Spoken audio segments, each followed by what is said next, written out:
21वीं सदी का सबसे बड़ा इवेंट शुरू हो चुका है। जी हां, यानी कि ब्रिक्स, जिसका 16वां समिट इस समय रूस में आयोजित किया जा रहा है। इसकी शुरुआत आज हो चुकी है। जैसा कि आप स्क्रीन पर देखिए, पीएम मोदी रूस की धरती पर लैंड हो चुके हैं और क्या ग्रैंड वेलकम किया गया। सबसे पहले तो रूस की मिलिट्री ने गार्ड ऑफ ऑनर उन्हें दिया। उसके बाद उनका रूस के पारंपरिक तरीके से स्वागत किया गया, ब्रेड खिलाकर। और उसके तुरंत बाद व्लादिमीर पुतिन, जो रूस के राष्ट्रपति हैं, उन्होंने उनसे मुलाकात की। और आप जैसा कि देख सकते हैं वीडियो में, कितनी गर्मजोशी से दोनों नेता मिले, गले लगाए एक दूसरे को। उसके बाद व्लादिमीर पुतिन पीएम मोदी को खुद अपने साथ लेकर गए और दोनों के बीच में एक बहुत बड़ी और इंपॉर्टेंट बैठक भी हुई, जहां पर दोनों देशों ने बायलैटरल मुद्दों पर चर्चा भी करी। और आपको बता दूं, ये बायलैटरल बैठक एक बार फिर होगी जब ब्रिक्स समिट खत्म हो जाएगी। इतना ही नहीं, पीएम मोदी के साथ साथ चीन के राष्ट्रपति शी जिनपिंग, इजिप्ट के राष्ट्रपति अब्दुल फतेह अल सीसी के अलावा दक्षिण अफ्रीका के राष्ट्रपति और यूनाइटेड अरब अमीरात के जो किंग हैं वो, यानी कि देखा जाए कि लगभग सभी लीडर पहुंच चुके हैं। जो बाकी के लीडर्स हैं वो आज देर रात तक पहुंच जाएंगे और उसके बाद 21वीं सदी का सबसे महत्वपूर्ण समिट शुरू हो जाएगा। मैं क्यों कह रहा हूं कि ये 21वीं सदी का सबसे महत्वपूर्ण समिट है? वो इसलिए, इस समय में दो बहुत ही विशालकाय युद्ध चल रहे हैं। पहला इजराइल युद्ध, दूसरा रूस यूक्रेन युद्ध। खासकर की बात करें रूस यूक्रेन की,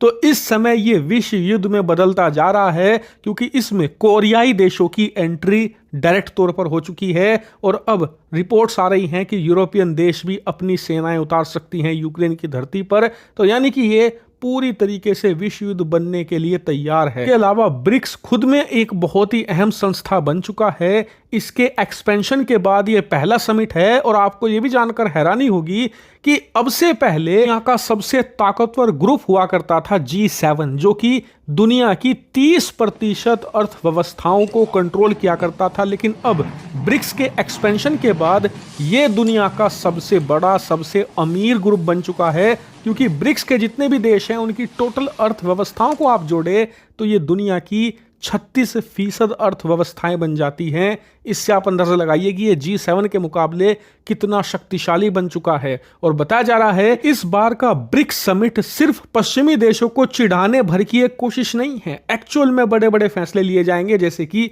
ब्रिक्स करेंसी। आप सभी जानते हैं कि रूस का यह ख्वाब रहा है कि एक ब्रिक्स करेंसी बनाई जाए, जिससे कि अमेरिकी डॉलर को ना सिर्फ टक्कर दें बल्कि उसकी सत्ता को दुनिया से उखाड़ फेंके। लेकिन इसमें सबसे बड़ी राह का रोड़ा है भारत चीन की दुश्मनी। भारत कतई नहीं चाहता कि ब्रिक्स करेंसी के तौर पर चीन की करेंसी युआन को एक्सेप्ट कर ले, या चीन नहीं चाहता कि भारत का जो रुपया है उसे ब्रिक्स करेंसी बनाया जाए। इसीलिए इस बार के समिट में रूस कोशिश करेगा कि भारत चीन को एक साथ लाया जाए, दोनों देशों की सहमति से एक ऐसा फ्रेमवर्क तैयार किया जाए जिससे कि दोनों देशों का जो अविश्वास है वो खत्म हो और ब्रिक्स करेंसी रियलिटी बने। इतना ही नहीं, इजराइल युद्ध पर भी यहां पर बड़े फैसले लिए जाएंगे। इसके अलावा रूस यूक्रेन युद्ध पर भी चर्चा होगी और इसकी शुरुआत तो ऑलरेडी पीएम मोदी ने कर दी है। रूस पहुंचते ही आज कह दिया कि हम चाहते हैं कि यूक्रेन जो पूरा युद्ध है ये अब खत्म हो, शांति लौटे, और इसके लिए बातचीत में जो भी मदद चाहिए होगी वो भारत देगा। यानी कि देखा जाए तो इस बार का ब्रिक्स समिट बहुत ही ज्यादा ग्रैंड, बहुत ही बड़े लेवल पर होगा और पूरी दुनिया की नजर इस बार के ब्रिक्स समिट पर है। इसीलिए 21वीं सदी का सबसे बड़ा इवेंट कहा जा रहा है। और अगर इसमें बड़े फैसले ले लिए गए और उन पर सभी देशों की सहमति बन गई तो फिर तो सोने पर सुहागा हो जाएगा और पश्चिमी देश जल भुनकर ऐसे राख होंगे जो नजारा देखने लायक होगा।